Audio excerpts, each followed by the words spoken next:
বাংলাদেশিরা অর্ধেক নিয়ে চলে গেল, এটা চলবে না। ভেরিফিকেশন চলছে। অন্নপূর্ণা ভান্ডার যারা পেতে চলেছেন সেই সব মহিলারা তারা কি বলছেন তাদের মুখ থেকেই এবার শোনাবো। জলপাইগুড়ি থেকে প্রদ্যুৎ দাস আমাদের প্রতিনিধি কথা বলেছিলেন সেই সব মহিলাদের সঙ্গে, তারা তাদের ভাবনা বলেছেন অন্নপূর্ণা ভান্ডার নিয়ে। শুনুন কি বলছেন তারা।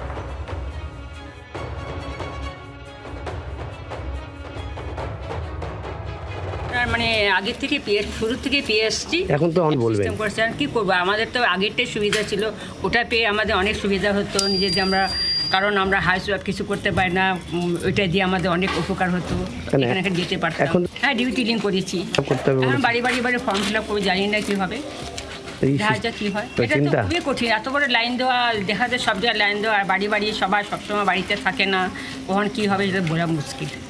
জানি না কী হবে, যখন হবে তখন দেখা যাবে। প্রথমে 1000 টাকা পেয়েছি, পরে 1500 টাকা। আচ্ছা, ভাবছি এটা তো ঝামেলা হয়ে যাচ্ছে, আবার কি ফর্ম ফিল আপ করতে হবে নাকি।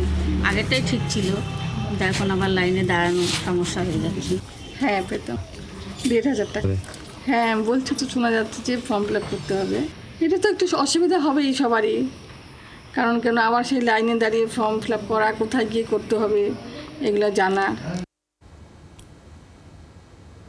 স্বচ্ছতা বজায় রেখে বিনোজল সরিয়ে প্রকল্প চালুর কথা গতকালই ঘোষণা করেছেন মুখ্যমন্ত্রী শুভেন্দু অধিকারী। কি বলেছেন শুনুন।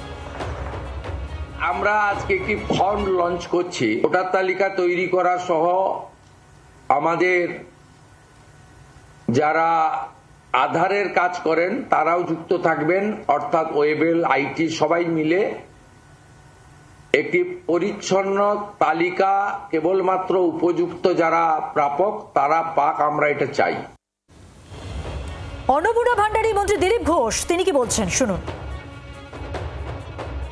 সবই সরলীকরণ হবে, শুরু করেছে একটা ভেবে, ওই রকম নেই রাস্তায় দাঁড়িয়ে গেলো, যাকে ইচ্ছা দিয়ে দিল। নিজের ছেলে মানে মা মেয়েকে যা দেখিয়ে সেখানে লক্ষ্মী ভান্ডার নিয়েছে, বাংলাদেশিরা অর্ধেক নিয়ে চলে গেল, এটা চলবে না। ভেরিফিকেশন চলছে, দিতে হবে, সরলীকরণ হবে।